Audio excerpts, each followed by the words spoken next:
Hi there, welcome. If you're new to the channel, we have over the last year been discussing, holding our head in our hands, crying, raging about all that's been happening out in Gaza. And over the last week, we're always saving, aren't we, Instagram, little bits of things that we see pop up. We'll talk about that. And sometimes we talk about it in our morning show, Coffee Moaning. And sometimes we do these separate little videos. This morning has been a weird one, hasn't it? Because we did our show earlier on, and then we were starting to look through the things that we wanted to talk about that we felt hadn't really been talked about that much in the Western media, in the same way they would be if, say, Israeli children had been murdered in the same way, or Israeli schools had been bombed. So yes, it's getting out in drips and drabs in the Western media, but in no way in the same way it would be if what is being done to the Palestinians were being done to the Israelis. So we feel a great responsibility to, as much as we can, eke bits out to the world. So we were looking at some of those videos and working out what we would put out today. And then this news started to come in around Lebanon, what they're up to today over there, and it's all been very shocking, hasn't it? Here's the problem that we were presented with in trying to even know what the hell to talk about, because there's so much going on in Gaza still. There's so much going on in the West Bank. For many people, they won't even know the difference between Gaza, the West Bank. Where's Palestine? It's both those countries. Where's Lebanon? Who's Hezbollah? Are Hezbollah and the Lebanese army the same, on the same side? Do they fight the same fight?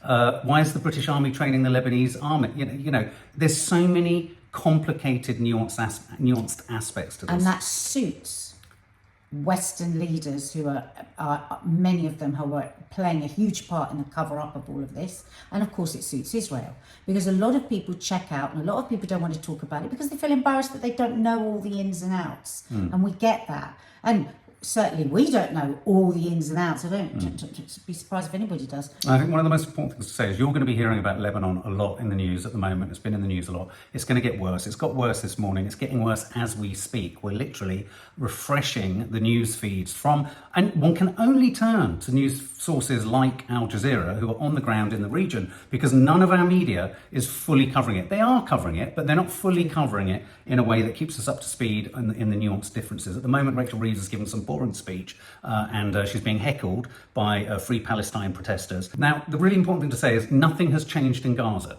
Things are escalating in Gaza. Yeah. And you may or may not have seen, but over the last couple of days, the Israeli army, how to describe it? Raided, that's what it looked like, stormed the offices of Al Jazeera in the West Bank. In the Ramallah, which is in the West Bank. And they'd already obviously removed all potentials for journalists to cover the conflict in Gaza. They've murdered, I don't know, something like 170 journalists out there. More aid workers in any conflict ever. And what a lot of our press have been hiding behind is, well, we're not allowed in. Well, when a country doesn't allow you in, usually they've got something to hide. More probing questions. Yeah. Now the reason this feels quite sort of familiar, this footage, we're going to show it now, of them closing down the Al Jazeera offices in the West Bank, is because the same thing happened obviously to Al Jazeera in Gaza at a certain point in the conflict, where the only people reporting from Gaza were Al Jazeera journalists and Palestinian journalists on the ground out there. Basically we've all got to ask the question: why does Israel have a vested interest in no one going in, no neutral observers, no neutral journalists? They only take the BBC, Sky News, various broadcasters in with the IDF and show them what they're willing to show them. And they said we are very restricted in what we can see. So Al Jazeera has been reporting, and they don't like it. They are struggling with the PR around the military aggression in Gaza. It's not a war. It's a military aggression, and they're struggling with the PR on it, right? Because even though they're getting enormous support and whitewashing from Western leaders, Israel, of course, we've had so much of it live streamed. We've got thousands of videos. The ICJ have said that there is, an awful lot of evidence, and there are arrest warrants being issued. It's a mess. It's a mess.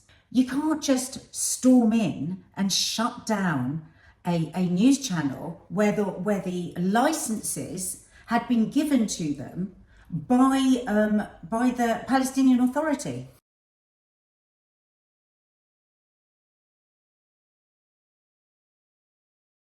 أنا من المحكمة لإغلاق الجزيرة لمدة 45 يوم بطلب منكم تاخذوا كل الكاميرات وتطلعوا من المكتب في أي وقت. And they said basically, we're coming in, you've got to shut down 45 days, you've got 10 minutes to get out, and then they've welded the doors shut. So once again, they've prevented all reporting by the only news outlet that has an office in the West Bank. We've talked a lot on a lot of our content about the way in which Israel has really tried to constrict, squeeze, and provoke the West Bank into a place of desperation so that when anyone resists or anyone puts up a fight, Israel can then sanction going in hard, killing, shooting, introducing curfews, arresting, because of course any resistance in the West Bank is defined as terrorism. I mean, this is a curious situation where in the West Bank, Hamas do not govern. So we're in a curious situation where Israel are essentially really trying to constrict and provoke and in a sense radicalize people by removing all of their options, choices and life opportunities, and then as soon as anyone bites back, they then hit hard. Now, the worry about this week, is that this will for sure prefigure yet more of a sort of clamp down on freedoms and the start of hostilities in the West Bank. And it's curious that this is happening in the West Bank. The situation in Gaza is as it's always been and still bad and getting worse. And at the same time, this front with Lebanon, which is increasing and is happening this morning, is providing quite literally cloud cover for all the Western media to not pay attention to what's happening in the West Bank or Gaza. So now we have Israel forcing the rest of the world to look towards Lebanon. Whilst increasing the aggression on the Palestinians. I mean, you know, there was another massacre last night, more people killed. The settlers are becoming more and more emboldened. They are now going onto the properties, onto the farms of Palestinians with guns, with the Israeli army backing them up. This clip earlier this week chilled me to the bone. And when you watch it, I want you to ask yourself, if this was Palestinians going into an Israeli school, how extensively do you think it would be reported? So take a look at this. It's an elementary school. Swinging their baseball bats. These are the settlers with See, the they're just sticks. hitting that boy. This poor girl running. Look at them running after that girl. And they're filming it. They're proud of it. Because they can do whatever they want.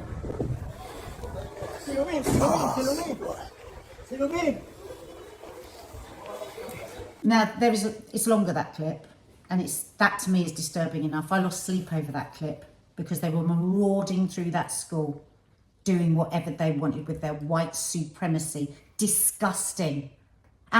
These are teenagers that feel that emboldened and that safe to do whatever they want. And there are multiple videos of settlers out on farms, stealing people's land, stealing their homes.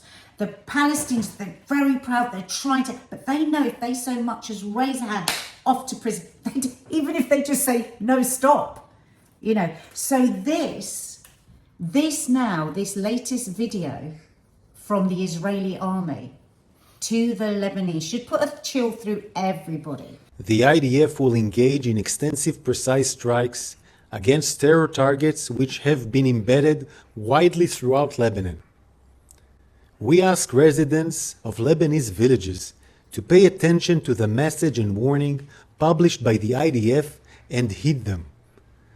This is an advance warning for your own safety and the safety of your family. We advise civilians from Lebanese villages located in and next to buildings and areas used by Hezbollah for military purpose, such as those used to store weapons, to immediately move out of harm's way for their own safety. I just want to say, the way in which he says embedded makes me absolutely go insane. He's using the term embedded in Lebanon. You could use the same argument to say we have an army of our own in Britain embedded in certain parts of the country.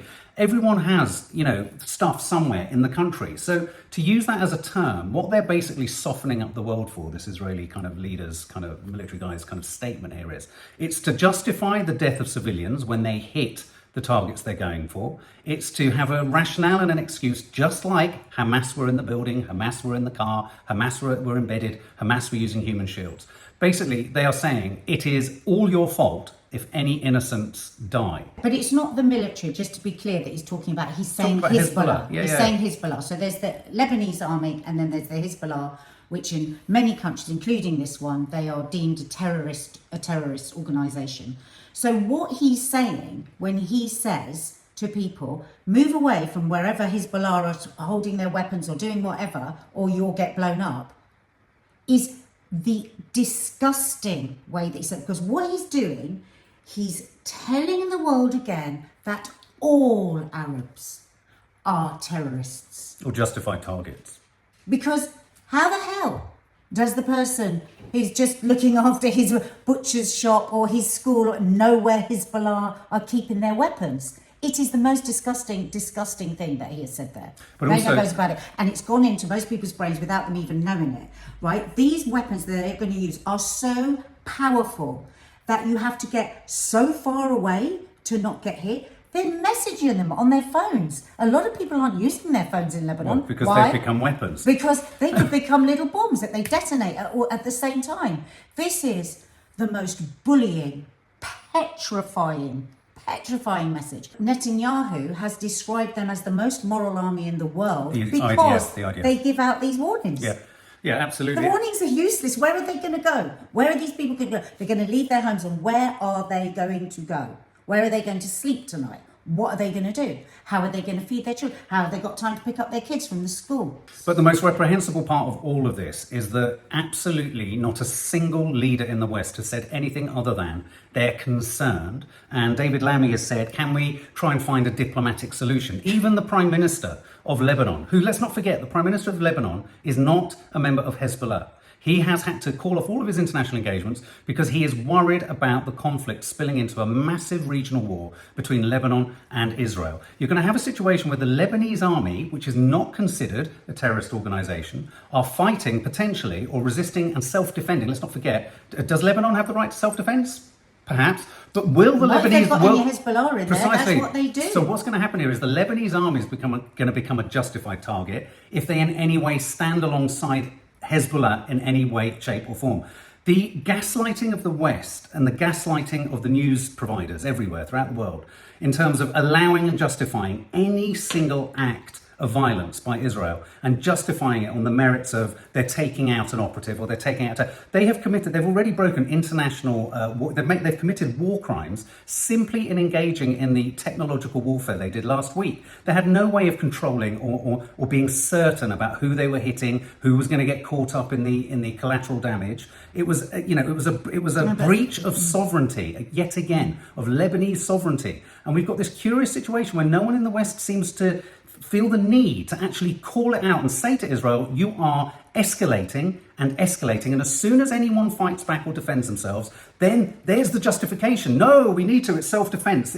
The passive aggressivity in Israeli foreign policy here is startlingly obvious. And no one is calling this out. And this morning, we've had something like, the reports are 80,000 phone calls have come in from Israeli Imagine numbers. how chilling that is. 80,000, including calls to members and ministers within the Lebanese government threatening, if you don't move, you're going to die. These are direct threats to a sovereign government. And still the West has said nothing. Whatever country you're watching this from, imagine that's your country and your different ministers are being phoned. I mean, that's war, isn't it? That's war. That's like no care for civilians. And be so careful that you don't fall into this trap that they want you to fall into, which is every single person in Lebanon is a terrorist. They are not. It's absolutely shocking. It's absolutely shocking. We should all be very afraid. This is a tinderbox. It's getting more and more dangerous every day. And What I don't understand is Look at those settlers, look at those boys charging through that elementary school, swinging their baseball bats, groups of them, never one-on-one, groups of them, bang, bang, charging after that young girl with their... Have a look at that. So just be mindful. As you're watching the news flow today, we are being manipulated into ignoring what's going on in the West Bank, what's going on in Gaza. We feel it's our job and various people's jobs online to keep just reminding people of this fact. And as you watch this Lebanese-Israeli conflict escalate and unfold, just start to listen out for that really familiar refrain which justifies egregious acts of terror against innocent civilians, and always parked at the front of it is, there was a Hamas, there was a Hezbollah. This is going to be the line yet again. And I think even that argument will be used to justify potentially hitting the Lebanese army and the Lebanese government, because they've already had phone calls threatening them.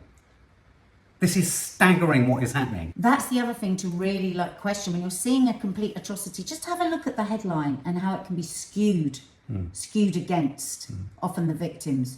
And a few days ago, I posted something on my Instagram, horrible statistic. More children have been killed in Gaza than men or women, right? Are they Hamas? Or are they civilians? They're civilians. Let's be mindful that in a few months' time, I'm not doing an Instagram reel about Lebanese children. Can I just say, just finally here, let's just take the bullshit out of all of this, shall we? Let's just cut the bullshit. Netanyahu has wanted a fight with everyone since the get-go. He partially funded Hamas. This guy, from the get-go, has never wanted the hostages home. He's only wanted a conflict in the region to prolong and prevent and kick into the long grass any fucking music he has to face in his own issues and all the fraudulent stuff that he's involved with. He wants control of the region. And this is escalatory. He is responsible for this war. You could argue, not many have, because it's the mainstream media in the West, that many of the countries around, beyond that tit-for-tat constant, you fire this, we fire that, you fire this, we fire that, have shown restraint. Every single time they have invaded somebody else's sovereignty by attacking an embassy, those countries are just hold back, don't lose your temper. We must all know a passive-aggressive person in our life that constantly prods, and then at the moment that you go, oh, for fuck's sake, they go, see, and the told thing you is so. That I feel so sorry for the Israelis as well, who are not allowed to see the news. Everything is very restricted. If they so much as like a post where there might be some news that the Israeli government doesn't like, they can too be arrested. So there is a pretty firm news blackout out in Israel as well. So I don't even think necessarily the Israeli people actually know the risks that he is taking with their country and with their safety. And if anyone thinks this doesn't have the potential to spread all the way around and come back to all of us, nobody is safe.